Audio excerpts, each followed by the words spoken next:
Les fourberies de Scapin. The Impostures of Scapin by Molière. Translated into English prose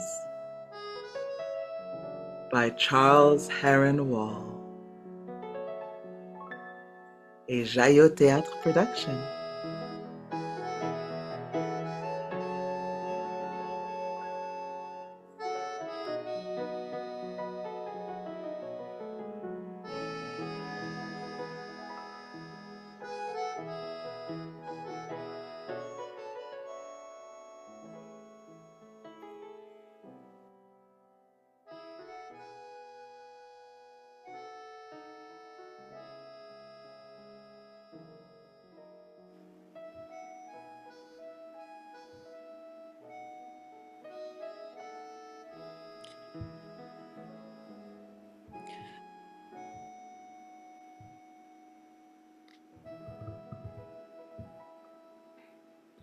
Ah, what sad news for one in love! What a hard fate to be reduced to! Sylvester, you have just heard at the harbor my father is coming back. Yes, That he returns this very morning, this very morning. with the intention of marrying me Of marrying you. to a daughter of Mr. Gerond, Of Mr. Gerant. and that this daughter is on her way from Tarentum for that purpose. For that purpose. And you have this news from my uncle, From your uncle. to whom my father has given all these particulars in a letter. In a letter. And this uncle, you say, knows all about our doings. All our doings. Oh, speak! I pray you, don't go on in such a way as that and force me to wrench everything from you, word by word. But what is the use of my speaking? You don't forget one single detail, but state everything exactly as it is. At least advise me, and tell me what I ought to do in this wretched business. I really feel as much perplexed as you, and I myself need the advice of someone to guide me. I am undone by this unforeseen return. And I no less. When my father hears what has taken place, a storm of reprimands will burst upon me. Reprimands are not very heavy to bear. Would to heaven I were free at that price. But I am very likely to pay dearly for all your wild doings, and I see a storm of blows ready to burst upon my shoulders. Heavens, how am I to get clear of all the difficulties that beset my path? You should have thought of that before entering upon it. Don't come and plague me to death with your unreasonable lectures. You plague me much more by your foolish deeds. What am I to do? What steps must I take? To what course of action have recourse? Oh, how now, Mr. Octave? What is the matter with you?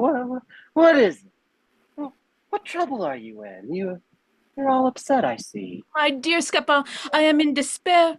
I am lost. I am the most unfortunate of mortals. Oh, how is that? Don't you know anything about what has happened to me?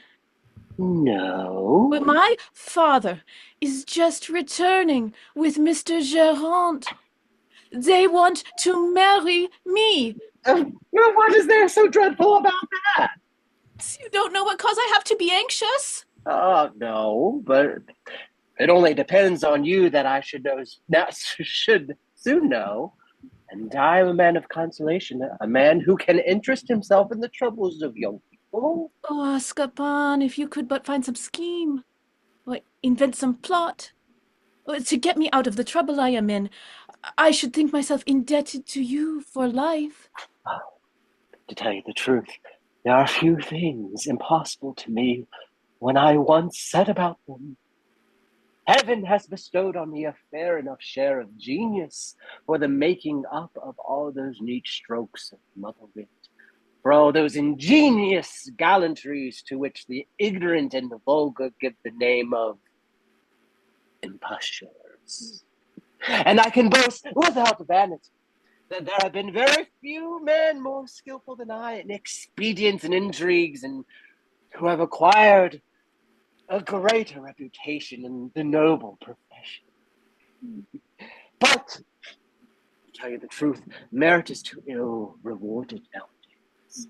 And I have given up everything of the kind since the trouble I had through a certain affair which happened to me. What affair, Scapin? An adventure in which Justice and I fell out. Justice and you? Yes. We had a trifling quarrel. You and Justice? Yes. She used me very badly. And I felt so enraged against the ingratitude of our age that I determined never to do anything for anybody. Oh. But never mind. Tell me all about yourself all the same. Oh. Well, you know, Scapin, that 2 months ago, Mr. Gerant and my father set together on a voyage, a certain business in which they are both interested. Yes, I know that. And that both Leandre and I were left by our respective fathers, I under the management of Sylvestre, and Leandre under your management. Yes, and I've acquitted myself very well of my charge. Sometime later, Leandre met with a young gypsy girl with whom he fell in love. I know that too. As we are great friends, he told me at once of his love and took me to see this young girl whom I thought good-looking, it is true, but not so beautiful as he would have had me believe. He never spoke of anything but her. At every opportunity, he exaggerated her grace and her beauty, extolled her intelligence, spoke to me with a transport of the charms of her conversation, and related to me a most insignificant saying, which he always wanted me to think the cleverest thing in the world. He often found fault with me for not thinking as highly as he imagined I ought to do of the things he related to me, and blamed me again and again for being so insensible to the power of love. I do not see what you are aiming at with this. One day, as I was going with him to the people who have charge of the girl with whom he is in love, we heard in a small house by a by-street lamentations mixed with a great deal of sobbing. We inquired what it was. We're told by a woman that we might see there a most piteous sight in the persons of two strangers, and that unless we were quite insensible to pity, we should be sure to be touched with it. Where will this lead to? A curiosity made me urge Leandre to come with me. We went into a low room where we saw an old woman dying, and with her a servant who was uttering lamentations, and a young girl dissolved in tears, the most beautiful, the most touching sight you ever saw. Oh! Any other person would have seemed frightful in the condition she was in, for all the dress she had on was a scanty old petticoat with a night jacket of plain fustian, and turned back at the top of her head with a yellow cap, which let her hair fall in disorder on her shoulders, and yet, dressed even thus, she shone with 1,000 attractions, and all her person was the most charming and pleasant. I begin to understand. Had you but seen her, Scapin, as I did, you would have thought her. Oh, I have no doubt about it, and without seeing her, I plainly perceive that she must have been altogether charming. Her tears were none of those unpleasant tears which spoil the face. She had a most touching grace in weeping. Her sorrow was a most beautiful thing to witness. I can see all that. All who approached her burst into tears. When she threw herself in her loving way on the body Of her, the dying woman, whom she called her dear mother, and nobody could help being moved to the depths of the heart to see a girl with such a loving disposition. Yes, all that is very touching, and I understand that this love disposition made you love her. Scapin, a savage would have loved her. Certainly, how could anyone help doing so? After a few words, in which I tried to soothe her grief, we left her, and when I asked Leandro what he thought of her, he answered coldly that she was rather pretty. I was wounded to find how unfeelingly he spoke to me of her, and I would not tell him the effect her beauty had on my heart. If you do not abridge your story, we shall have to stop here till tomorrow. Leave it to me to finish it in a few words. His heart takes fire. From that moment, he cannot live without going to comfort the amiable and sorrowful girl. His frequent visits are forbidden by the servant, who has become her guardian by death of the mother. Our young man is in despair. He presses, begs, beseeches, all in vain. He is told that the young girl, although without friends and without fortune, is of an honorable family, and that, unless he marries her, he must cease his visits. His love increases with the difficulties. He racks his brains, debates, reasons, ponders, and makes up in his mind, and, to cut a long story short, he has been married these 3 days. I see. Now, add to this the unforeseen return of the father, who was not back before 2 whole months, the discovery which the uncle has made of the marriage, and that other marriage projected between him and the daughter which Mr. Girant had by a second wife, whom, they say, he married at Tarentum. And above all, add also the poverty of my beloved, and the impossibility there is for me to do anything for her relief. Is that all? Mm. Are both of you at a great loss about nothing? Is there any reason to be alarmed? Are you not ashamed, Sylvester, to fall short in such a small matter? Deuce take it all. You, big and stout as your father and mother put together, you can't find any expedient in your noodle. You can't plan any stratagem, invent any gallant intrigue to put matters straight. Fine, plague on the booby. I wish I had had the 2 old fellows to bamboozle in former times. I should have thought much of it. And I was no bigger than that, mind you, when I had given 100 delicate proofs. I acknowledge that heaven has not given me your talent, and that I have not the brains like you to embroil myself with justice. Oh, here's my lovely Jacinta. Ah, Octave, is what Sylvester has just told Noreen really true? Is your father back, and is he bent upon marrying you? Yes, it is so, dear Jacinta, and these tidings have given me a cruel shock. But what do I see? You are weeping. Why those tears? Do you suspect me of unfaithfulness? Have you no assurance of the love I feel for you? Yes, Octave, I'm sure that you love me now, but can I be sure that you will love me always? Could anyone love you once without loving you forever? I have heard say, Octave, that your sex does not love so long as ours, and that the ardor men show is a fire which dies out as easily as it is kindled. Then, my dear Jacinta, my art is not like those of other men. I feel certain I will love you till I die. I want to believe what you say, and I have no doubt that you are sincere, but I fear a power which will oppose in your heart the tender feelings you have for me. You depend on a father who would marry you to another, and I am sure it would kill me if such a thing happened.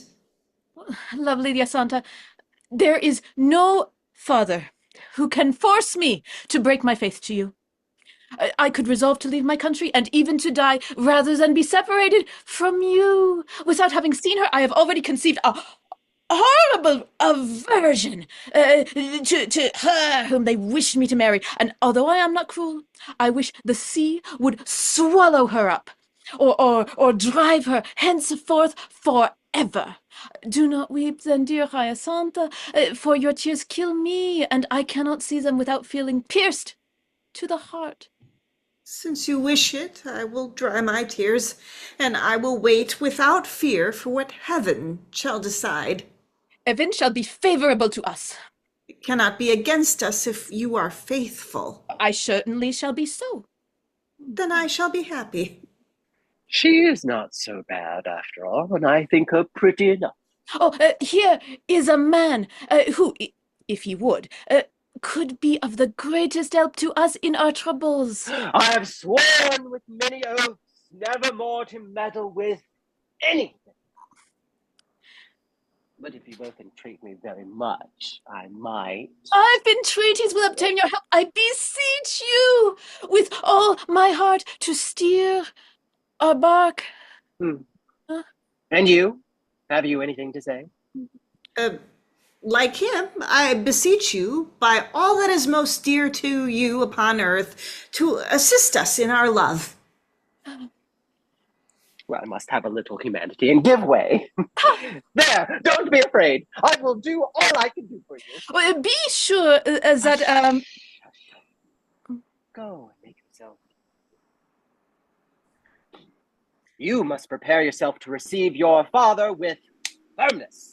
I confess that this meeting frightens me beforehand. For with him, I have a natural shyness that I cannot conquer. Yes, but you must be firm from the first, for fear that he should take advantage of your weakness and lead you like a child. Now come, try to school yourself into some amount of firmness, and be ready to answer boldly all he can say to you. I will do the best I can. Well, let us try a little, just see. Rehearse your part and let us see how you manage. Come, a look of decision, your head erect, bold face. Like this. A little more. So. That'll do. Now, fancy that I am your father. Just arrived. Answer me boldly as if it were he himself. What? You scoundrel, you good-for-nothing fellow, you infamous rascal, unworthy son of such a father as I. Dare you appear before me after what you have done, and after the infamous trick you have played me during my absence? Is this, you rascal, the reward of all my care? Is this the fruit of all my devotion? Is this the respect due to me? Is this the respect you retain for me? Calvin, it is. You are insolent enough, scoundrel, to go and engage yourself without the consent of your father and contract a clandestine marriage. Answer me, you villain! Answer me! Let me hear your fine reasons. Why the deuce? You seem quite lost. It's because I imagine I hear my father speaking. Why, yes. And it is for this reason that you must try not to look like an idiot. I will be more resolute. I will answer more firmly. Quite sure? Here is your father coming. Oh, heavens, I am lost. Oh, stop, Tom, stop. Oh, yes, calling after. Oh, he's off. Oh, what a poor specimen. Let's wait for the old man all the same. What shall I tell him? Leave him to me. Only follow me. Did anyone ever hear of such an action? Oh, he has already heard of the affair, and so it has struck my head. Although alone, he speaks aloud about it. Such a bold thing to do. Now just listen to him. I should like to know what they can say to me about this fine marriage. We have it already. Will they try to deny it? No, we have no thought of doing so. Or will they undertake to excuse it? That may be. Do they intend to deceive me with impertinent stories? Maybe. All they can say will be useless. We shall see. They will not take me in. Oh, I don't know that. I shall know how to put my rascal of a son in a safe place. We shall see about that. And as for that rascal Sylvester, I will cudgel him soundly. I should have been very much astonished if he had forgotten me. Aha! There you are, most wise governor of a family, fine director of young people. Oh, sir, I'm delighted to see you back. Good morning, Scapin. You have really followed my orders in a fine manner, and my son has behaved splendidly. You are quite well, I see. Pretty well. You don't say a word, you rascal. Haven't you had a pleasant journey? Yes, very good. Leave me alone a little to scold this villain. You want to scold? Yes, I wish to scold. But whom, sir? This scoundrel! Why? Have you not heard what has taken place during my absence? Yes, I have heard some trifle thing. How? Some trifling thing, such an action as this? You are about right. Such a daring thing to do. It's quite true. To marry without his father's consent. Yes, but there's something to be said against it. But my opinion is you should just make no fuss about it. This is your opinion, but not mine, and I will make as much fuss as I please. What, do you not think that I have every reason to be angry? Quite so. I was angry myself when I first heard it. I so far felt interested in your behalf, and I rated your son well. Just ask him the fine sermons I gave him, and how I lectured him about the little respect he showed his father, whose very footsteps he ought to kiss. You could not yourself talk better to him. But what of that? I mean, I submitted to reason and considered that, after all, he had done nothing so dreadful. What are you telling me? He has done nothing so dreadful when he goes and marries straight off a perfect stranger? What can one do? He was urged to it by his destiny. Oh, you give me there a fine reason. One has nothing better to do than to commit the greatest crime imaginable, to cheat, steal, and murder, and give for an excuse that we were urged to do it by destiny. Oh, me. You take my words too much like a philosopher. I mean to say that he was fatally engaged in this affair. And why did he engage in it? Do you expect him to be as wise as you are? Can you put an old head on young shoulders and expect young people to have all the prudence necessary to do nothing but what is reasonable?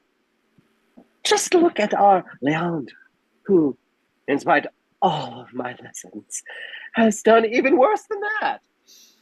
I should like to know whether you yourself were not young once, have not played as many pranks as others. I have heard say that you were a sad fellow in your time, that you played the gallant among the most gallant of those days, and that you never gave in until you had gained your point. It is true, I grant it, but I always confined myself to gallantry, and never went so far as to do what he has done. But what has he to do? He sees a young person who wishes him well, for he inherits it from you that all women love him. He thinks her charming, goes to see her, makes love to her, sighs as lovers do, and does the passionate sway. She yields to his pressing visits. He pushes his fortune. But her relations catch him with her and oblige him to marry her by main force. What a clever cheat. Would you have him suffer them to murder him? It is still better to be married than to be dead. I was not told that the thing had happened in that way. Ask him if you like. He will tell you the same thing. Was he married against his wish? Yes, sir. Do you think I would tell you an untruth? Then he should have gone at once to a lawyer to protest against the violence. It is the very thing he would not do. It would have made it easier for me to break off the marriage. Break off the marriage? Yes. You will not break off the marriage. I shall not break it off. No. What? Have I not on my side the rights of a father, and can I not have satisfaction for the violence done to my son? This is a thing he will not consent to. He will not consent to it? No. My son? Your son. Would you have him acknowledge that he was frightened and that he yielded by force to what was wanted of him? He will take care not to confess that. It would be wrong himself to show himself unworthy of a father like you. I don't care for all that. Oh, he must, for his own honor and yours, say that he married of his own free will. And I wish for my own honor and for his that he should say the contrary. I am sure he will not do that. I shall soon make him do it. Oh, he will not acknowledge it, I tell you. He shall do it, or I will disinherit him. You? I? How nonsense. You will not disinherit him. I shall not disinherit him? No. No? No. Well, this is really too much. I shall not disinherit my son. No, I tell you. Who will hinder me? You yourself. I? Yes! You will never have the heart to do it. I shall have the heart. You're joking. I am not joking. Maternal love will carry the day. No, it will not. Yes. Yes. I tell you that I will disinherit him. Gracious me, I know that you are naturally a kind-hearted man. Well, no, I am not kind-hearted. I can be very angry when I choose. Leave off talking. You put me out of all patience. Go, you rascal, run and fetch my son while I go to Mr. Durant and tell him of my misfortune. Sir, if I can be useful to you in any way, you have but to order me. I thank you. Why is he my only son? Oh, that I had with me the daughter that heaven has taken away from me, so that I might make her my heir. You are a great man, I must confess, and things are in a fair way to succeed.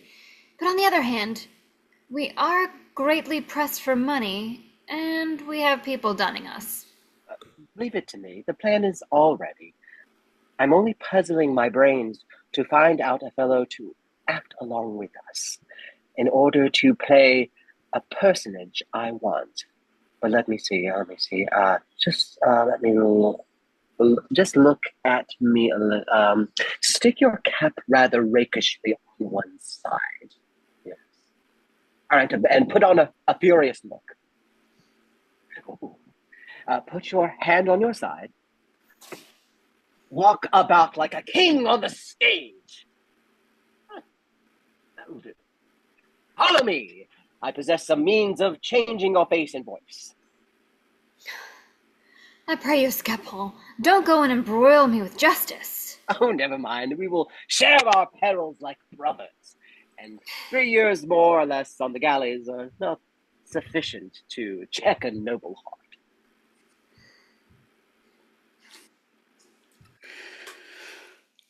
Yes, there is no doubt but that with this weather we shall have our people with us today. And a sailor who has arrived from Tarentum told me just now that he has seen our man about to start with the ship. But my daughter's arrival will have things strangely altered from what we thought they would be. And what you have just told me of your son has put an end to all the plans we had made together. Well, don't be anxious about that. I give you my word that I shall remove that obstacle, and I am going to see about it this moment. Oh, in all good faith, Mr. Argant. Shall I tell you what? The education of children is a thing that one could never be too careful about. You are right, but why do you say that? Because most of the follies of young men come from the way they have been brought up by their fathers. It is so sometimes, certainly, but what do you mean by saying that to me? Why do I say that to you? Yes. Oh, because if, like a courageous father, you had corrected your son when he was young, he would not have played you such a trick. I see.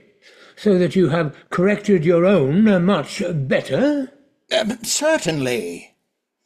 And I should be very sorry if he had done anything at all like what yours has done. And if that son, so well brought up, had done worse even than mine, what would you say? What? What? What do you mean? I mean, Mr. Gérard, that we should never be so ready to blame the conduct of others, and that those who live in glass houses should not throw stones. I really do not understand you. I will explain myself. Have you heard anything about my son? Perhaps I have. But what? Your servant Scapin, in his vexation, only told me the thing roughly, and you can learn all the particulars from him or from someone else. For my part, I will at once go to my solicitor and see what steps I can take in the matter. Goodbye. What can it be? Worse than what his son has done? I am sure I don't know what anyone can do more wrong than that.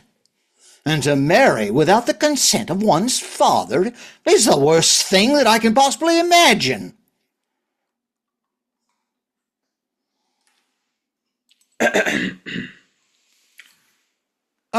Here you are. Oh, Father, how glad I am to see you. Stay, I have to speak to you first. Allow me to embrace you and... Gently, I tell you. Oh, Father, you deprive me of the pleasure of showing you my joy at your return. Certainly. We have something to settle first of all. But what? Just stand there before me and let me look at you. What for? Look me straight in the face. Well? Will you tell me what has taken place here in my absence? What has taken place? Yes. What did you do while I was away? What would you have me do, Father? It is not I who wanted you to do anything, but you asked now what it is you did. I've done nothing to give you reason to complain. Nothing at all? No. You speak in a very decided tone. It is because I am innocent. And yet Scapin has told me all about you. Scapin! Oh, that name makes you change color. He has told you something about me? No, he has. But this is not the place to talk about the business, and we must go elsewhere to see to it. Go home at once. I will be there presently. Mm-hmm. Oh, scoundrel! If you mean to bring dishonor upon me, I will renounce you for my son, and you will have to avoid my presence forever. To betray me after that fashion? A rascal who for so many reasons should be the first to keep secret what I trust him with. To go and tell everything to my father. Oh, I swear by all that is dear to me not to let such villainy go unpunished. Oh, I will get him. Yes, I will.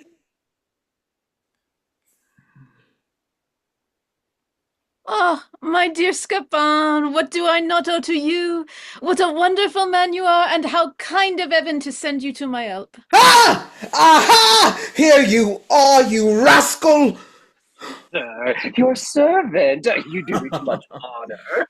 Oh, you Oh, are setting me at defiance, I believe. I will teach you now! oh, sir! Leandre! No, Octave, do not keep me back. Ah! Sir! For mercy's sake! Leave me to wreak my anger upon him! Ah! Leandre, do not strike him! What have I done to you, sir? What have you done, you scoundrel? Gently, gently. No, Octave, no. I will have him confess here on the spot the perfidy of which he is guilty. Yes, scoundrel, I know the trick you have played me. I have just been told of it. You did not think the secret would have been revealed to me, did you? But I will have you confess it with your own lips, or I will run you through and through with my sword! Ah! Could you really be so cruel as that? Speak, I say. I have done something against you, sir. Yes, scoundrel, and your conscience must tell you only too well what it is. I assure you that I do not know what you mean. You do not know. Ah! Leandre! Oh, since you will have it, I confess that I drank with some of my friends that small cask of Spanish wine you received as a present some days ago, and that it was I who made that opening in the cask and spilled some water on the ground round it to make you believe that all the wine had leaked out. What? Scoundrel! It was you who drank my Spanish wine and who suffered me to scold the servant so much because I thought it was she who had played me that trick. Yes, sir, I'm very sorry, sir. I'm glad to know this, but this is not what I am about now. It's not that, sir. No! It is something else for which I care much more, and I will have you tell it me. I do not remember, sir, that I ever did anything else. Oh, will you speak? Ah! Ah! Gently, gently. Yes, sir. It is true that 3 weeks ago, when you sent me in the evening to take a small watch to the gypsy girl you love, and I came back, my clothes spattered with mud and my face covered with blood, I told you that I had been attacked by robbers who had beaten me soundly and had stolen the watch from me. It is true that I told a lie. It was I, sir. I kept the watch, sir. Oh, It was you who stole the watch. Yes, sir. In order to know the time. Ah! You're telling me fine things. I have indeed a very faithful servant, but it is not this that I want to know of you. It's not this. No, infamous wretch! It is something else that I want you to confess. Ah, mercy on me. Speak at once. I will not be put off. Sir, I have done nothing else. Nothing else. All right!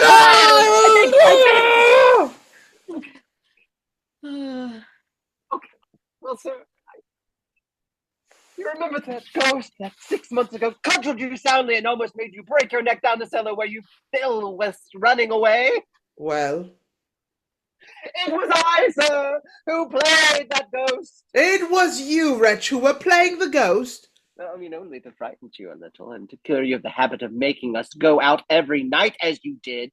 I will remember in proper time and place all I've just heard. But I'll have you speak about the present matter and tell me what it is you said to my father.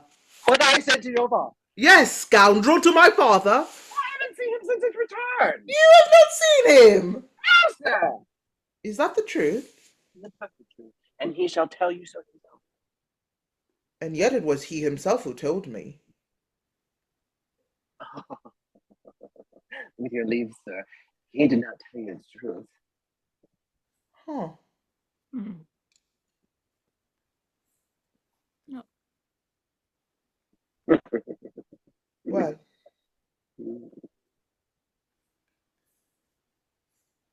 No, he did not tell you the truth. All will be revealed about that. Sir, I bring you very bad news concerning your love affair.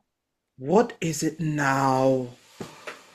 The gypsies are at the point of carrying off Zerbinette, and she came herself all in tears to ask me to tell you that it's uncertain to take them before 2 hours are over. The money that you have asked for hers, she will be lost to you forever. 2 hours. 2 hours. My dear Scapin, I pray you to help me. Oh, my dear Scapin. Oh, my dear Scapin. Now that I'm wanted. I will forgive you all that you confessed just now, and more also. Oh, no. Forgive me nothing. Run your sword through and through my body. I should be perfectly satisfied if you were to kill me. I beseech you, rather to give me life by serving my love. Never. No, better kill me. You are too dear to me for that. Oh, I beg of you to make use for me of that wonderful genius of yours which can conquer everything. Oh, certainly not. Kill me, I tell you. Oh, for mercy's sake, don't think of that now, but try to give me the help I ask. Scapin, you must do something to help him. How can I after such abuse? I beseech you to forget my outburst of temper and to make use of your skill for me. I add my entreaties to his. I cannot forget such an insult. You must not give way to resentment, Scapin. Could you forsake me, Scapin, in this cruel extremity? To come all of a sudden and insult. I was wrong, I acknowledge. To call me a scoundrel, knave, and infamous wretch. I am really very sorry. To wish to send your sword through my body. I ask you to forgive me with all my heart. And if you want to see me at your feet, I beseech you, kneeling, not to give me up. Scapin, you cannot resist that. Mwah, mwah, mwah, mwah. Okay, well, get up. And another time, remember not to be so hasty. Will you try to act for me? I will see. But you know that time presses. Oh, don't be anxious. How much is it that you want? 500 crowns. Ooh. You? 200 pistols. I must extract this money from your respective father's countries. As far as yours is concerned, my plan is all ready. And as for yours, although he is the greatest miser imaginable, we shall find it easier still. For you know that he is not blessed with too much intellect. And I look upon him as a man who will believe anything. Well, this cannot offend you. There is not a suspicion of resemblance between him and you know what the world thinks. That he is only father in name. Gently, Scapin, gently. Besides, what does it matter? Matters. But Mr. Octo, I see your father coming. Let us begin by him, since he is the first to cross our path. Vanish! And you, please tell Sylvester to come quickly and take his part in the affair.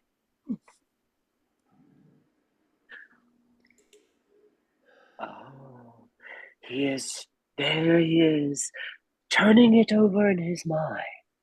Such behaviour, and such lack of consideration. To entangle himself in an engagement like that? Rash youth. Your servant, sir. Good morning, Scapin. Oh, you were thinking of your son's conduct. Yes, I acknowledge that it grieves me deeply. Oh, sir, life is full of troubles, and we should always be prepared for them. I was told a long time ago the saying of an ancient philosopher, which I have never forgotten. What was it? That if the father of the family has been away from home for ever so short a time, he ought to dwell upon all the sad news that may greet him on his return.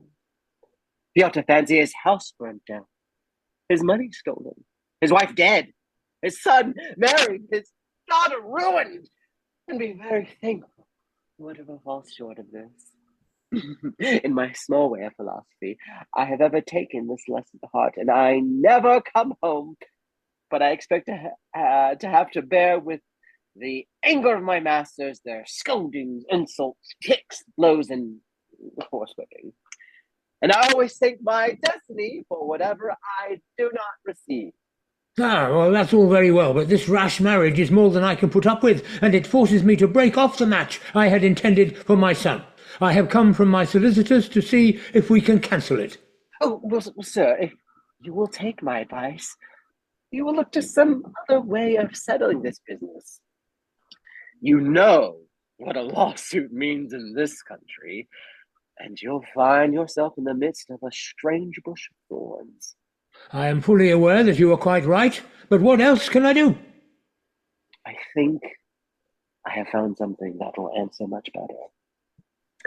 The sorrow that I felt for you made me rummage in my head and find some means of getting you out of trouble. But I cannot bear to see kind fathers a prey to grief without feeling sad about it. And besides, I have at all times had the greatest regard for you. I am much obliged to you. Then you must know that I went to the brother of the young girl whom your son has married. He is one of those fire eaters, one of those men all sorcerers who speak of nothing but fighting and who think no more of killing a man than swallowing a glass of wine. I got him to speak of this marriage. I showed him how easy it would be to have it broken off because of the violence used towards your son.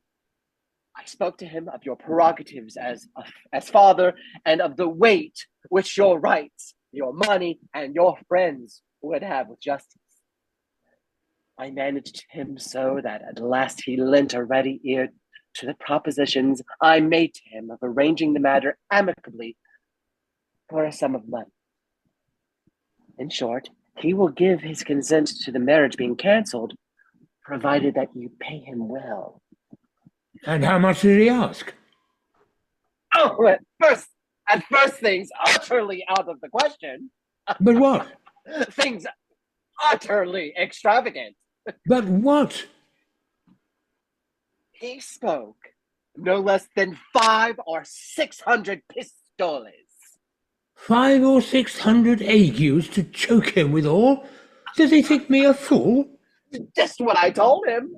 I laughed at his proposal to scorn and made him understand that you were not the man to be duped in that fashion, and of whom anyone can ask 500 or 600 pistoles.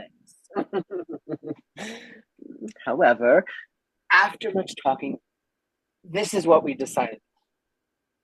The time is now come, he said, when I must go and rejoin the army. I am buying my equipment, and the want of money I am in forces me to listen to what you propose.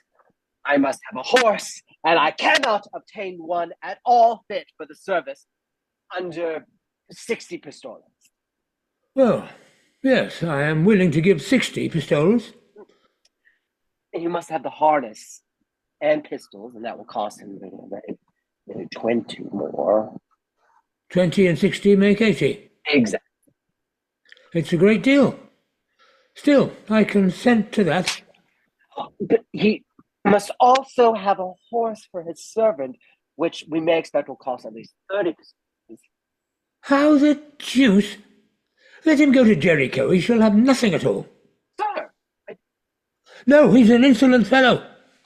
would you have his servant walk? Let him get along as he pleases, and the master too. No, sir, really, don't go and hesitate for so little.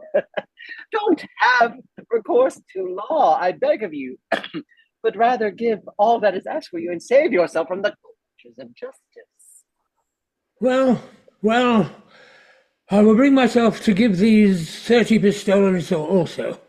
Oh, I must also have a mule to carry. Well, let him go to the devil with his mule. This is asking too much. We will go before the judges. Oh, I beg you, sir. No, I will not give in. Sir, only one small mule? No, not even an ass. Consider No, everything. I tell you, I prefer going to law. Oh, sir, what are you talking about? And what are you talking about? And what a resolution you are going to take? Just cast a glance on the ins and outs of justice and look at the number of appeals and stages of jurisdiction. How many embarrassing procedures? How many ravening wolves through whose claws you have to pass? Sergeants, solicitors, counsel, registrars, substitutes, reorders, judges, and their clerks. There's not one of us, for the merest trifle, could knock over the best case in the world. A sergeant will issue false writs without your knowing anything of it. Your solicitor will act in concert with your adversary and sell you for ready money. Your counsel, bribed in the same way, will be nowhere to be found when your case comes on, or else will bring forward arguments which are the merest shooting in the air and will never come to the point. The register will issue writs and decrees against you for contumacy. The recorder's clerks will make away with some of your papers, or the instructing officer himself will not say what he has seen. And when, by dint of the various possible precautions, you have escaped all of these traps, you will be amazed that your judges have been set against you by either by bigots or by the women they love. Oh, sir, save yourself from such a hell, if you can. 'Tis damnation in this world to have to go to law, and the mere thought of a lawsuit is quite enough to drive me to the end of the world. How much does he want for the mule? Oh, for the mule, for the horse, and that of his servant, for the harness, the pistols, and a little something he owes at the hotel, and that's altogether 200 pistoles, sir. 200 pistoles? Yes. No, we will go to law. Recollect what you are doing. I shall go to law. Don't go and expose yourself to these. I will go to law. But to go to law, you need money. You must have money for the summons. Must have money for the rolls, for prosecution, attorneys, introduction, solicitors' advice, evidence, and his days in court. You must have the money for the consultations and pleadings of the counsel, for the right of withdrawing the briefs, and for engrossed copies of the documents. And you must have money for the reports of the substitutes, for court fees, and drawing up the deeds, sentences, decrees, rolls, signings, clerks' dispatches, let alone all the presents you will have to make.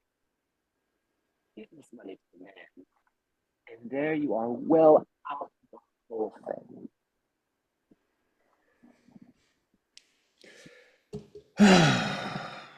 200 pistoles. Yes, and you will save by it. I have made a small calculation in my head of all the justice costs, and I find that by giving 200 pistoles to your man, you will have a large margin left. Say at least 150 pistoles, without taking into consideration the cares, the troubles, and anxieties which you will spare yourself. For were it only to avoid being before everyone the butt of some facetious counsel, I had rather give 300 pistoles than to go to law. Ugh. I don't care for that, and I challenge all the lawyers to say anything against me. You will do as you please, but in your place, I would avoid a lawsuit. I will never give 200 pistoles. Ah, here's your man. Scapin, Show me that Argent, who is the father of Octave. What for, sir? I have just been told that he wants to go to law with me and to have my sister's marriage annulled. I don't know if such is his intention, but he won't consent to give the 200 pistoles you asked. He says it's too much. Death! Sblood! If I can but find him, I'll make mincemeat of him were I to be broken alive on the wheel afterwards. Sir, the father of Octave is a brave man, and perhaps he will not be afraid of you. Ah, will he not? Sblood! Death! If he were here, I would in a moment run my sword through his body. Who is that man? Oh, he's not the man. Sir, he's not the man. Is he one of his friends? No, sir. On the contrary, he's his greatest enemy. His greatest enemy? Ah, zounds. I am delighted at it. You are an enemy of that scoundrel Argent, are you? Yes, I assure you that it is so. Shake hands, shake hands. I will give you my word, I swear upon my honor, by the sword I wear, by all the oaths that I can take, that before this day is over I shall have delivered you of that rascally knave, of that scoundrel Argent. Trust me. Sir, violent deeds are not allowed in this country. I don't care. I have nothing to lose. He will certainly take his precautions. He has relations, friends, servants who will take his part against you. Blood and thunder. It is all I ask. All I ask. Ah, 'tis death. Ah, 's blood. Why can I not meet him at this very moment with all these relations and friends of his? If he would only appear before me, surrounded by a score of them, why do they not fall upon me arms in hand? What, you villains, you dare to attack me? Now, death, kill, and slay! No quarter lay on that thrust. Firm again, eye and foot. Ah, knaves! Ah, rascals! Ah! You shall have a taste of it, if I'll give you your fill. Come on, you rabble, come on! That's what you want. You there! You there! You shall have your fill of it, I say. Stick to it, you brutes, stick to it. Now then, parry on now. Then you. Parry this, parry. You draw back. Stand firm, man. Steth, what? Never flinch, I say. Sir, we have nothing to do with it. That will teach you to trifle with me. Well, sir, you see how many people are killed for 200 pistoles. Now I wish you good morning. Scapin, What is it you say? I will give you the 200 pistoles.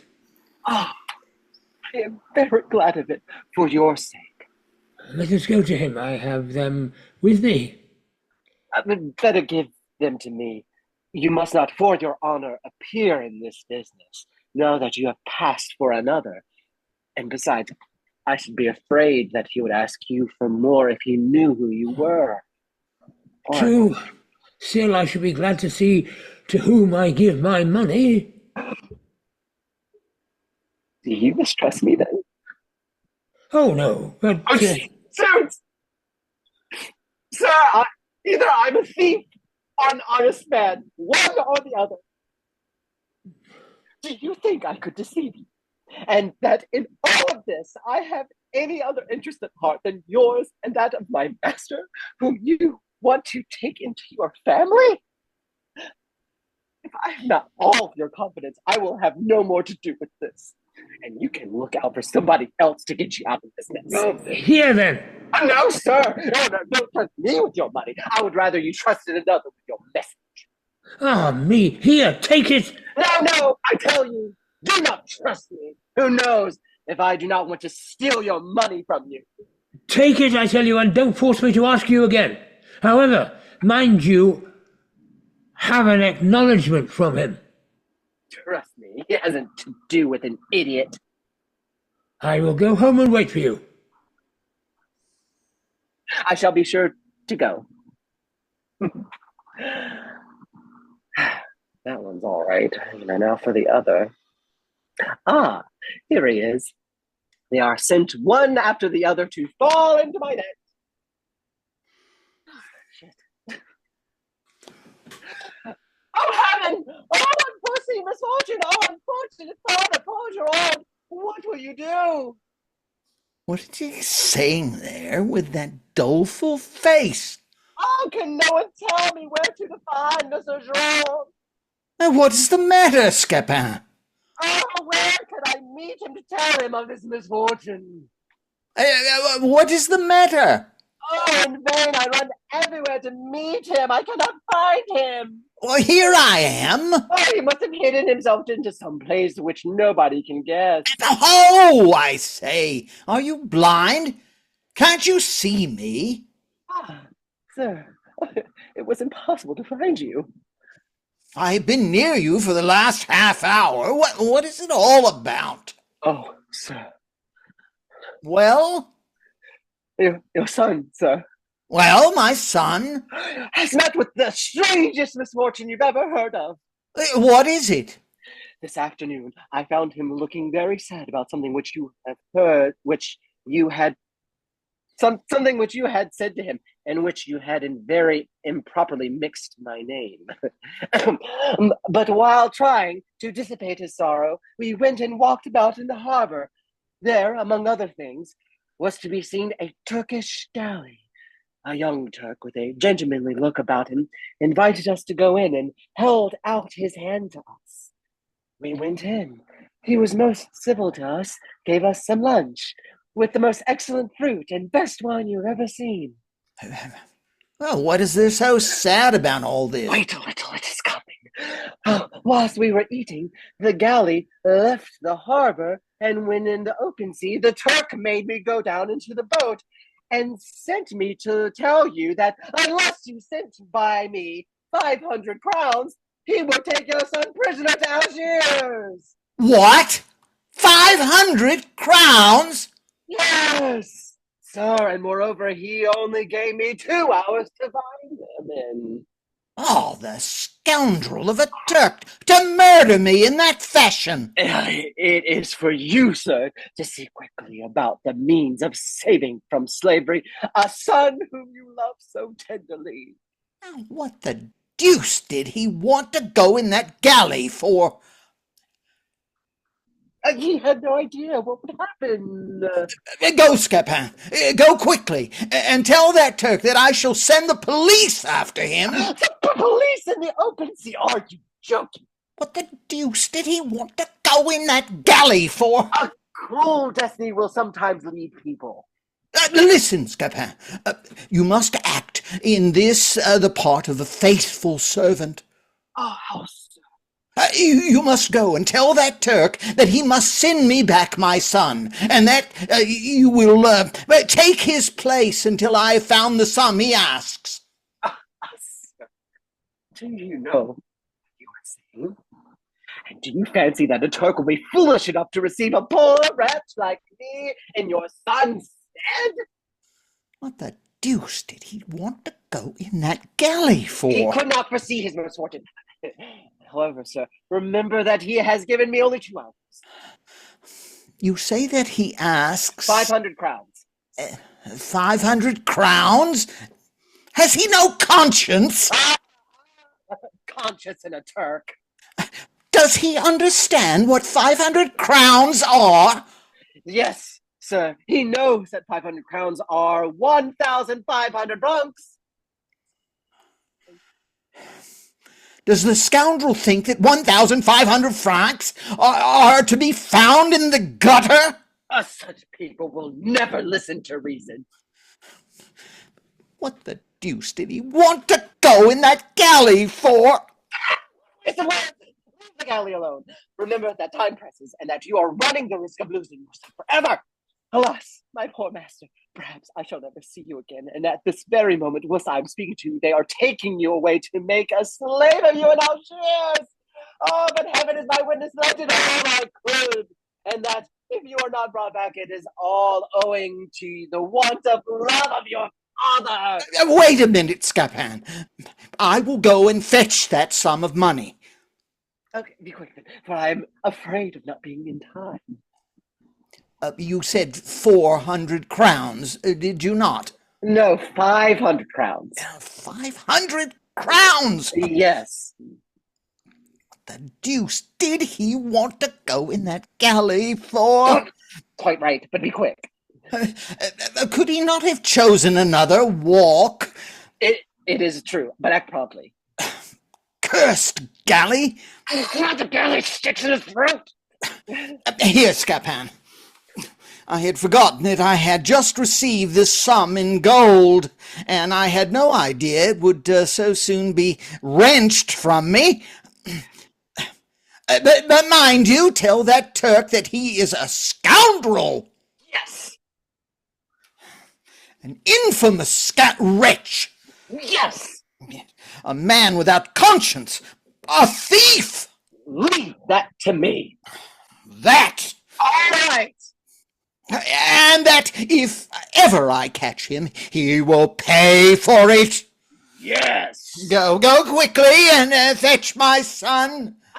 Sir, hello, sir. Well? And the money?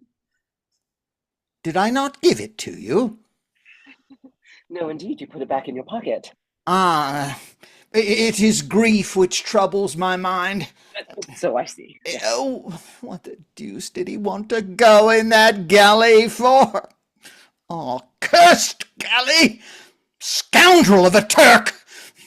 May the devil take you! He can't get over the 500 crowns I rent from him, but he has not yet done with me, and I will make him pay in a different money his imposture about me to his son. Well, Scapin, have your plans been successful? Have you done anything towards alleviating my sorrow? Here are 200 pistoles I have got from your father.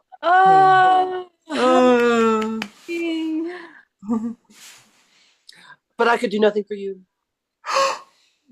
Then I must die, sir, for I could not live without Zerbinette. Oh, hello. Stop, my goodness. Oh, how quick you are. What can become of me? Oh, there. Let me start over. I have all you want. You bring me back to life again! But Oh, but? I give it you only on one condition, which is that you will allow me to revenge myself a little on your father for the trick he has played on me. You may do as you please. You promise it to me before witnesses? Yes. All right. There. Take these 500 crowns. Ah! Oh, I will go at once and buy her whom I adore.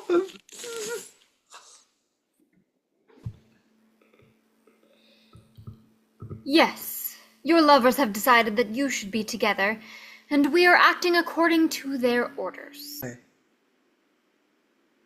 Such an order has nothing in it but what is pleasant to me. I receive such a companion with joy, and it will not be my fault if the friendship which exists between those we love does not exist also between us two. I accept the offer, and I'm not one to draw back when friendship is asked of me. And when it is love that is asked of you? Ah, love is a different thing. One runs more risk, and I feel less determined. You are determined enough against my master, and yet what he has just done for you ought to give you confidence enough to respond to his love as you should. As yet, I only half trust him, and what he has just done is not sufficient to measure me. I am of a happy disposition, and am very fond of fun, it is true, but though I laugh, I am serious about many things.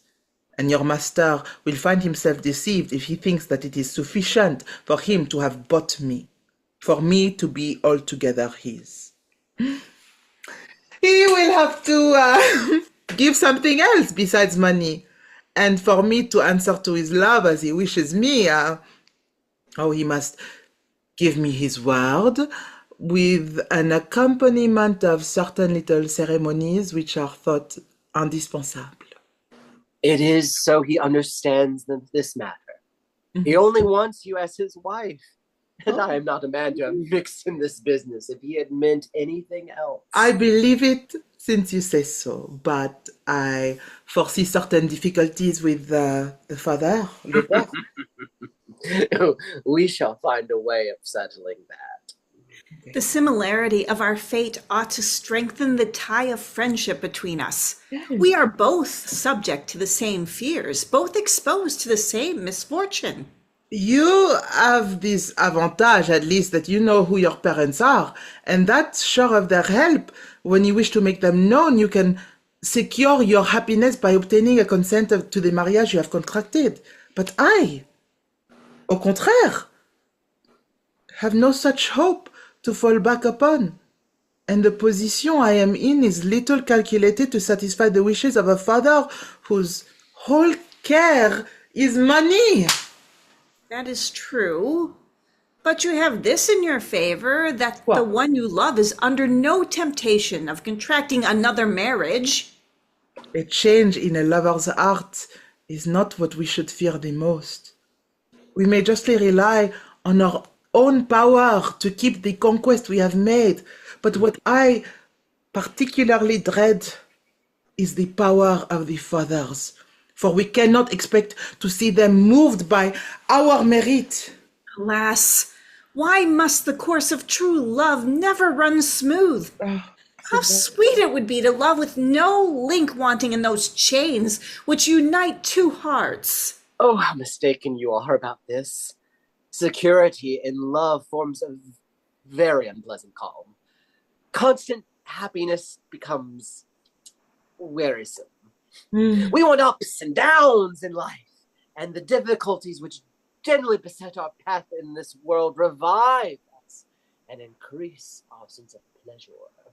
Do tell us, Scapin, all about that stratagem of yours, which I was told is so very amusing, and how you managed to get some money out of your old miser.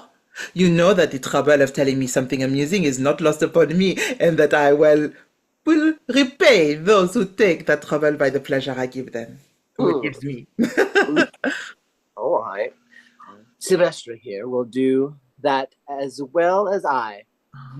I am nursing in my heart a certain little scheme of revenge, which I mean to enjoy thoroughly. Why do you recklessly engage in enterprises that may bring you into trouble? I delight in dangerous enterprises.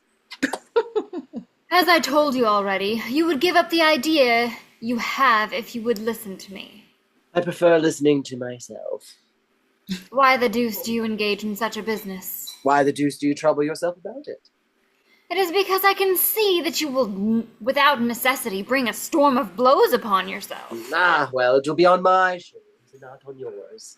It is true that you are the master of your own shoulders, and at liberty to dispose of them as you please. Such dangers never stop me, and I hate those fearful hearts which, by dint of thinking of what may happen, never undertake anything. But we shall want you, Scapin. Oh, yes. But I shall soon be with you again. It shall never be said that a man has with impunity put me into a position of betraying myself and of revealing secrets which it were better should not be known.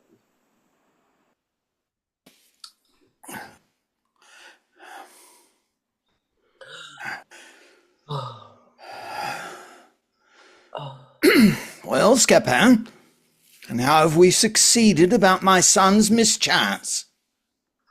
Your son is safe, sir. But you now run the greatest danger imaginable, and I sincerely wish you were safe in your house. Well, how is that? While I am speaking to you, there are people who are looking out for you everywhere. For me? Yes. But who? The brother of that young girl whom Octave has married. He thinks that you are trying to break off that match because you intend to give your daughter the place she occupies in the heart of Octave. And he has resolved to wreak his vengeance upon you. All his friends, men of the sword like himself, are looking out for you and are seeking you everywhere. I have met with scores here and there, soldiers of his company who question everyone they meet and occupy in companies all the thoroughfares leading to your house, so that you cannot go home either to the right or to the left without falling into them. Oh, what can I do, my dear Scapin? I'm sure I don't know, sir. Oh, it is an unpleasant business. I tremble for you from head to foot. Wait a minute.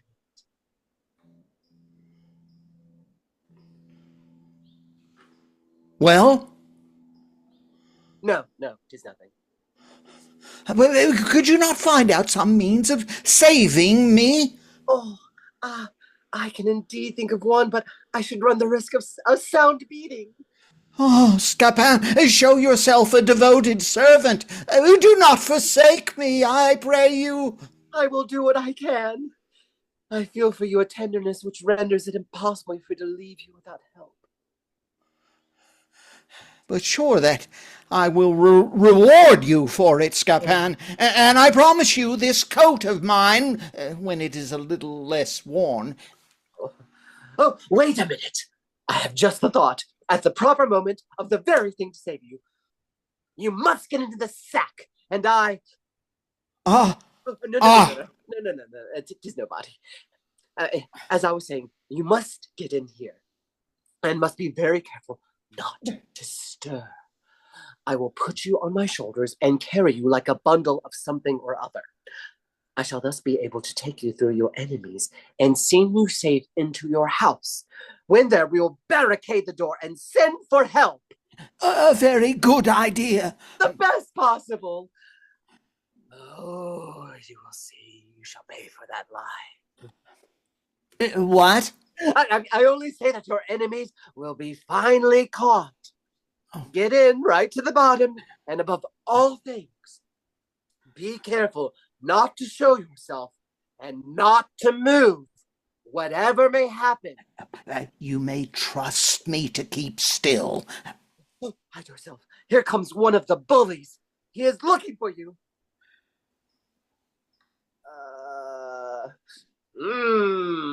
But I shall not have the pleasure to kill this girl, and one will not in charity show me where he is. Do not stir. Do not stir. Pardon. I will find him if he lied in the middle of the earth. You man, fit in the sack. Sir. I will give you three. I'll give you a pound if you tell me where this Jean is. Are you looking for Mr. Jean? Yes, that I am. Oh, and what business, sir? For what business? Yes, I will thrash him with one stick to death. Oh, sir. People like him are not thrashed with sticks, and he is not a man to be treated so. But this father of a Durand, this brute, this cat, Mr. Gerard, sir, is neither a fop, a brute, nor a cad, and you ought to, if you please, to speak differently. But you speak so mighty with me. I am defending, as I ought, an honorable man who is maligned. Are you one of this genre? Are you one friend of this genre? Yes, sir, I am. You are one friend of him. That is good luck.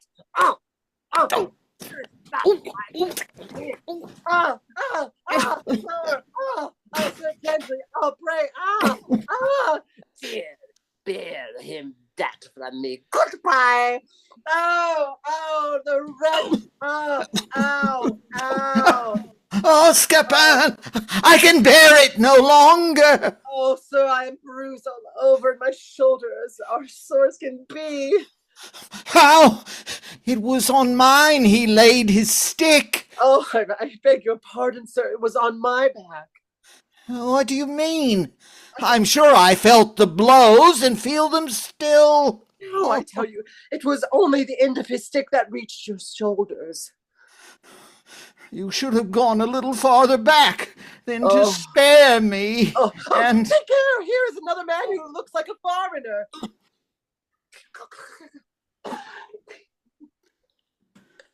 Friend, me run. Friend, me run like one Dutchman, and me not find all the day this street for Gerard. Hide yourself well. Tell me, you, sir, gentlemen, if you please, know you not where is this Gerard that me look for? No, sir, I do not know where Gerard is. Tell me truthful, me not want much with him, only to give him 1,000 plows with a stick and 2 or 3 rounds with a sword for his chest. I assure you, sir, I do not know where he is. It seems me I see something shake in that sack. Excuse me, sir? I be sure there is something in order in that sack. Not at all, sir. Me should like to give 1 plow of this wort in the sack. Sir, beware, pray you, of what you are doing. But show me then but to be there. Gently, sir. Right, gently. You have nothing to do with what I am carrying, and I will put. Sorry. And I put in Bill C. You shall not see. That's trifling. It is some clothes of mine. Show me them, I tell you. I will not. You will not. No, I will make you feel this stick up on each tooth. I don't care. Oh, you will both. Oh. Goodbye. That is one little lesson. Teach you to speak so insolent. Oh, a plague, the crazy jabberer. Oh, my bones are broken. I'm dying. Oh. Why the deuce do they strike on my back? I don't know. Oh, take care. I see 6 soldiers coming together. Now we shall discover Gerard. Let us look at it. Now we must discover Gerard. Let us look everywhere carefully. We must spare no trouble. Scour the town and not forget one single spot. Let us search on all sides. Which way shall we go? No, let us go this way. No, this way. On the left. On the right. No, yes, no, yes, no. Hide yourself well. Hide yourself well. His servant is here. This is a servant. I say, you rascal, you must tell us where your master is. Speak. Be quick. At once. Make haste. Now. Oh, gentlemen, 1 moment. Oh, if you do not tell us all at once where your master is, we shall shower a rain of blows on your back. I had rather suffer anything than tell you where my master is. Very well. Well, we'll cudgel you soundly. Do as you please. You will be beaten then. I will never betray my master. You will have it there.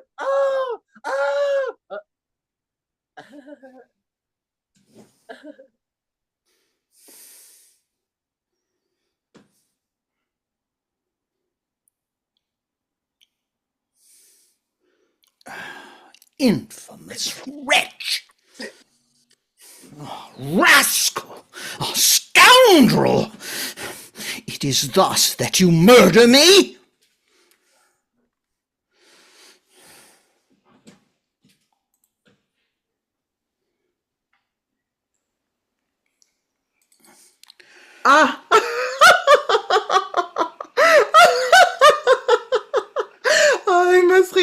and breathe a little.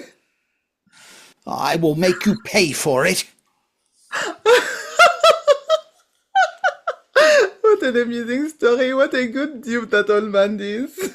This is no matter for laughter, and you have no business to laugh at it. Why? Ah, pourquoi? What do you mean, sir? I mean to say that you ought to not laugh at me. Oh, laugh at you? Yes. Oh, who is thinking of laughing at you? Why do you come and laugh in my face? Oh, this has nothing to do with you.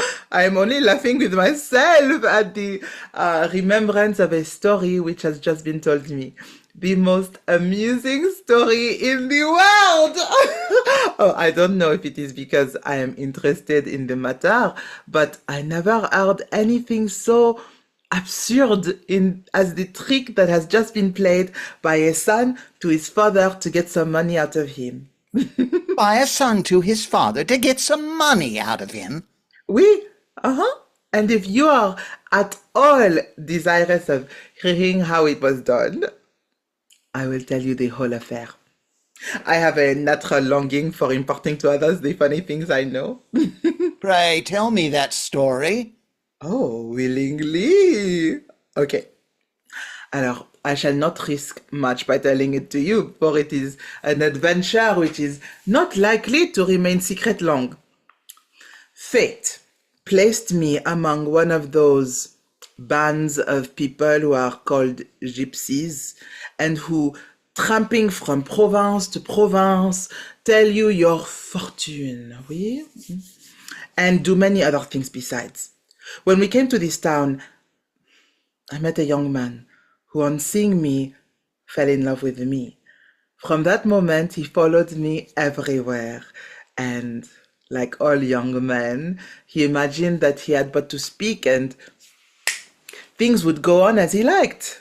But he met with a pride which forced him to think twice. He spoke of his love to the people in whose power I was and found them ready to give me up for a certain sum of money. But the sad part of my business was that my lover found himself exactly in the same condition as most young men of good family. That is, without any money at all. His father, although rich, is the veriest old skinflint and greatest miser you ever heard of. Wait a moment. What is his name? Oh, I don't remember it. Can you help me? Can't you name someone in this town who is known to be the most hard-fisted old miser in the place? No. Oh, there is in his name some Ront, or Oronte. Non, Géronte! Oh, yes, oui, Géronte. That's my mother's name. I have it now. It is the old Charles, I mean. Well, to come back to our mouton. Revenons à nos moutons. Our people wish to leave this town today. And my lover would have lost me through his lack of money if, in order to wrench some out of his father, he had not made use of a clever servant he has. As for that servant's name, I remember it very well. His name is Scapin. He is the most wonderful man and deserves the highest praise. Woo! Oh, the wretch! But, just listen to the plan he adopted to take in his dupe. Oh, I cannot think of it without laughing heartily. He went to that old screw and told him that while he was walking about the harbor with his son, they noticed a Turkish galley, that a young Turk had invited them to come in and see it, that he had given them some lodge, and that while they were at table, the galley had gone into the open sea, that the Turk had sent him alone back with the express order to say to him that unless he sent him 500 crowns, he would take his son to be a slave in Algiers.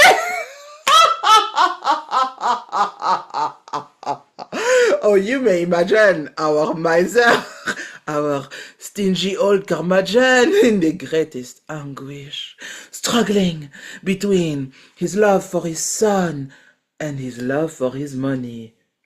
Oh, those 500 crowns that are asked of him are 500 dagger thrusts! He cannot bring his mind to tear out, as it were, this sum from his heart, and his anguish makes him think of the most ridiculous means to find money for his son's ransom. He wants to send the police into the open sea after the Turk's galley. He asks his servant to take the place of his son till he has found the money to pay for him. Money he has no intention of giving. Oh, he yields up to make the 500 crowns 3 or 4 old suits which are not worth 30. The servant shows him each time how absurd it was what he proposes, and each reflection of the old fellow is accompanied by an agonizing, "But what the deuce did he want to go in that galley for? Ah, cursed galley! Ah, scoundrel of a Turk!" At last, after many hesitations, after having sighed and groaned for a long time, but it seems to me that my story does not make you laugh. What do you say to it? What I say? Oui. That the young man is a scoundrel, good-for-nothing fellow, Oh. who will be punished by his father for the trick he has played on him, that the gypsy girl is a bold, impudent hussy, to come and insult a man of honor, who will give her what she deserves for coming here to debauch the sons of good families, and that the servant is an infamous wretch whom Geronte will take care to have hung before tomorrow is over. Oh, mon Dieu! Where are you running away to? Do you know that the man you are speaking to is your lover's father? I have just begun to suspect that it was so, and I related to him his own story without knowing who he was. What do you mean by his story? Oui, I was so full of that story that I longed to tell it to somebody. But what does it matter? So much the worse for him. I do not see that things can be made either better or worse. You must have been in a great hurry to chatter, and it is indiscretion indeed not to keep silent on your own affairs. Oh, he would have heard it from somebody else. Hello, Sebastian. Go in there. My master is calling me. Okay, d'accord. So you agreed, you rascals, you agreed, Scapin, you and my son, to cheat me out of my money, and you think that I am going to bear it patiently? Upon my word, sir, if Scapin is deceiving you, it is none of my doing. I assure you that I have nothing whatever to do with it. We shall see, you rascal, we shall see, and I am not going to be made a fool of for nothing.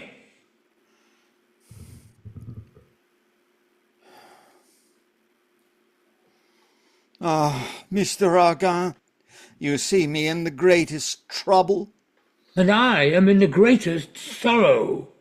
This rascal Scapin has got 500 crowns out of me. Yes, and this same rascal Scapin 200 pistoles after me. He was not satisfied with getting those 500 crowns, but treated me, besides, in a manner I am ashamed to speak of. But he shall pay me for it. I shall have him punished for the trick he has played on me. And I mean to make an example of him.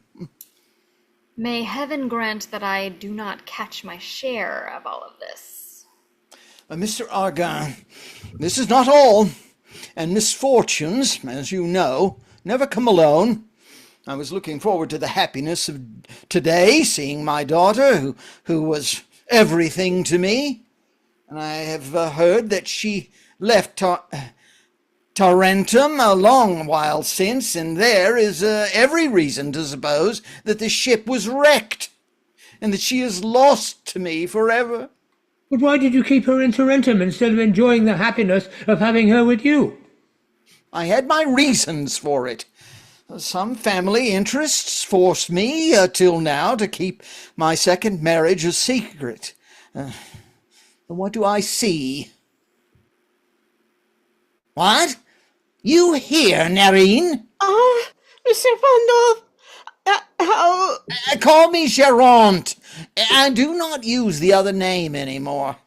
The reasons which forced me to take it at Tarentum exist no longer. Alas, what sorrow that change of name has caused us! What troubles and difficulties in trying to find you out! And where are my daughter and her mother? Your daughter, sir, is not far from here, but before I go to fetch her, I must ask you to forgive me for having married her. Because of the forsaken state we found ourselves in when we had no longer any hope of meeting you. My daughter is married? Yes, sir? And to whom? To a young man called Octave, the son of a certain Monsieur Argante. Oh, heaven! What an extraordinary coincidence. Take us quickly where she is. You have but to come into this house. Go in first. Follow me. Follow me, Mr. Argent. Well, this is a strange affair. Well, Sylvestre, what are our people doing? I have two things to tell you. One is that Octave is all right, and our Cynthia, it seems, the daughter of Gerant, and a chance has brought to pass what the wisdom of our fathers has decided. The other, that the old men threaten you with the greatest punishments, particularly Mr. Gerant. Oh, that's nothing. Threats have never done me any harm as yet. They are but clouds which pass away far above our heads. You had better take care. The sons may get reconciled to their fathers and leave you in the lurch. Leave that to me. I shall find the means of soothing their anger and... Go away. I see them coming. Come, my daughter. Come to my house. My happiness would be perfect if your mother had been with you. Here is Octave coming just at the right time. Come, my son, come and rejoice with us about the happiness of your marriage. Helen! But no, father. All your proposals for marriage are useless. I must be open with you, and you have been told how I am engaged. Yes, but what do you not know? I know all I care to know. I mean to say that the daughter of Mr. Gerard... Mr. Gerard will never be anything to me. It is she who... But you need not go on, sir. I hope you will forgive me, but I shall abide by my resolution. Listen. No, be silent. I will listen to nothing. Your wife? No, father, I would rather die than lose my dear Jacinta. Ah, yes, all you would do is useless. This is the one to whom my heart is engaged. I will have no other wife. Well, she it is whom we give you. What a madcap you are, never to listen to anything but your own foolish whim. Yes, Octave, this is my father whom I have found again, and all our troubles are over. Oh. Well, let us go home. We shall talk more comfortably at home. Oh, Father, I beg of you the favor not to part from me this charming young lady. She has noble qualities which will be sure to make you like her when you know her. What? Do you wish me to take to my house a girl with whom your brother is in love, and who told me to my face so many insulting things? Pray, forgive me, sir. I should not have spoken in that way if I had known who you are, and I only knew you by reputation. My reputation? What do you mean? Father, I can answer for it that she is most virtuous, and that the love my brother has for her is pure. It is all very well. You would try now to persuade me to marry my son to her, a stranger, a street girl. My father, you must no longer say that I love a stranger without birth or wealth. Those from whom I bought her have just told me that she belongs to an honest family in this town. They stole her away when she was 4 years old, and here is a bracelet which they gave me, and which will help to discover her family. Ah, to judge by this bracelet, this is my daughter whom I lost when she was 4 years old. Your daughter? Yes, I see she is my daughter. I know all her features again. Oh, my dear child. Oh, what wonderful events!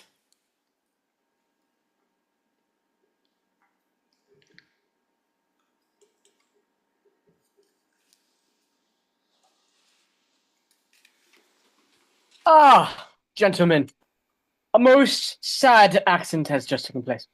What is it? Poor Scapin. The rascal whom I shall see hung. Alas, sir, you will not have that trouble. As he was passing here near this building, a bricklayer's hammer fell on his head and broke his skull, leaving his brain exposed. He is dying, and he is asked to be brought here to speak to you before he dies.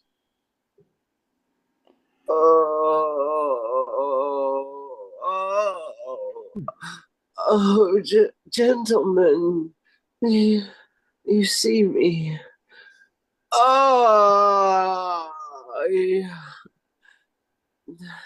You see me in a sad state. I would not die without coming to ask forgiveness of all of those I may have offended.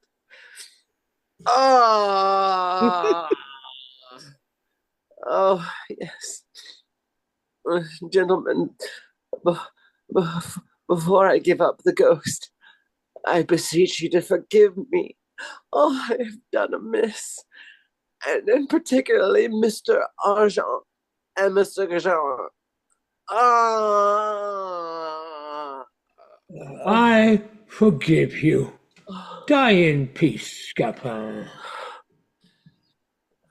It is you, sir, I have offended the most because of the beating with the cudgel, which... Leave that alone. I feel in dying an inconceivable grief for the beating. Be silent. Oh, that unfortunate beating. Be silent, I tell you. I forgive you everything. Alas, how good you are. But is it really within all your heart that you forgive me the beating which I... Yes. Don't mention it. I forgive you everything. You are punished. Oh, sir, how much better I feel for your kind words. Yes, I forgive you. But on one condition, that you die. How, sir? I retract my words if you recover. Oh, my pains are coming back. Mr. Durand, let us forgive him without any condition, for we are all so happy. Well, be it so. Let us go to supper and talk of our happiness. And you, take me to the end of the table. It is there I will await death.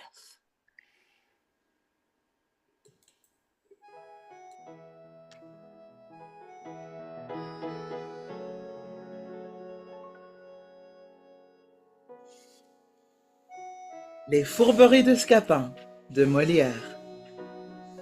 The Impostures of Scapin by Molière. a JaYo Théâtre production. The cast included Henry Graham Murray as Argante, Paul Euler as Géronte, Miranda Hanache as Octave, Jacqueline Elisabeth as the two lovers, Léandre et Zerbinette, Carla Wren as Hyacinth, Dan Bath as Scapin, Andy Bourquin as Sylvestre, Susan Abe as Nerine and a porter, and Jamie James Barnaker as Carl and a porter. A JaYo Théâtre production. Catch you at the next one. Au revoir.